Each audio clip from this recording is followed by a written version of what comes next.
Araw-araw na pagbasa ng Biblia, araw 143. Lumang Tipan. Unang Samuel Kapitulo 13, Unang Samuel Kapitulo 14 versikulo 1 hanggang 23.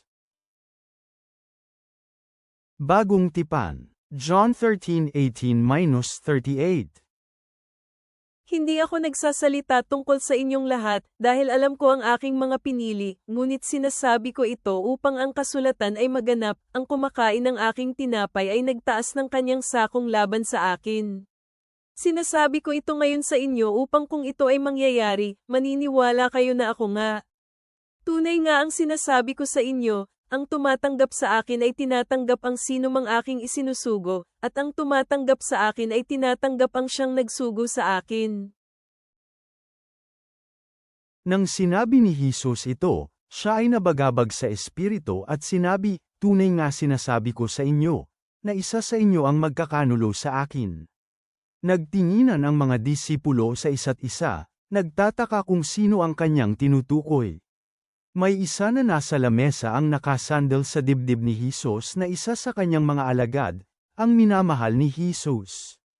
Kaya hinudyatan ni Simon Pedro ang alagad na ito at sinabi, "Sabihin mo sa amin kung sino ang kanyang tinutukoy."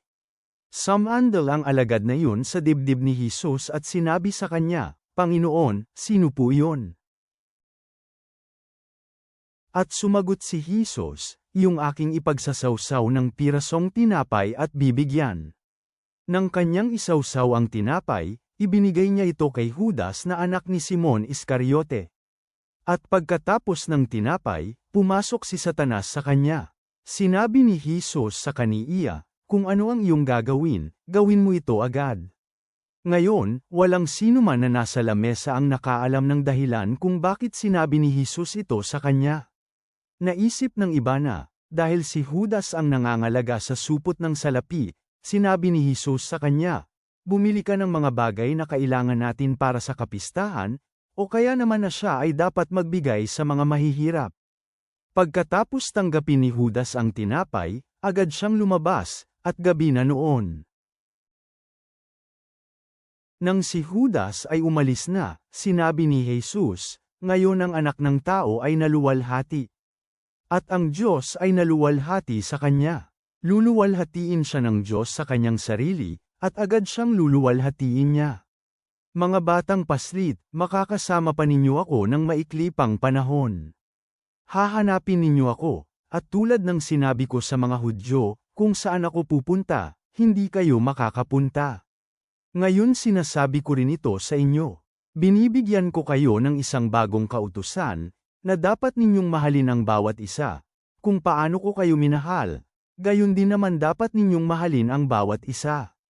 Sa pamamagitan nito, malalaman ng lahat ng tao na kayo ay aking mga alagad, kung mahahalin niyo ang bawat isa." Sinabi sa kanya ni Simon Pedro, "Panginoon, saan kayo pupunta?" Sumagot si Jesus, "Kung saan ako pupunta, sa ngayon ay hindi kayo makakasunod. Ngunit makakasunod kayo pagkatapos nito." Sinabi ni Pedro sa kanya, "Panginoon, bakit hindi kita masusundan kahit ngayon? Ibibigay ko ang buhay ko para sa iyo." Sumagot si Jesus, "Ibibigay mo ang buhay mo para sa akin? Tunay nga sinasabi ko sa iyo, hindi titiilaok ang tandang hanggang ikaila mo ako ng 3 beses." Mga awit. Psalm 66:13-20. Ama naming nasa langit, kami ay lumalapit sa iyo na puno ng pasasalamat ang aming mga puso dahil sa iyong gabay at proteksyon. Habang kami ay nagbabalik tanaw sa katapangan ni Jonathan sa unang Samuel at sa panawagan na magmahalan kami sa isa't isa ayon sa Juan, tulungan mo kaming magtiwala sa iyong soberanya at maglakas loob sa aming pananampalataya. Naway kami, tulad ng Psalmista, ay mag-alay ng aming mga papuri at sakripisyo sa iyo, na kinikilala ang mga paraan kung paano mo kami iniligtas mula sa mga pagsubok. Bigyan mo kami ng lakas upang maglingkod ng may kababang loob at pag-ibig, na laging alalahanin na ang aming mga gawa ay sumasalamin sa liwanag ng iyong anak. Naway ang iyong presensya ang maging aming kaliwan at katiyakan. Amen.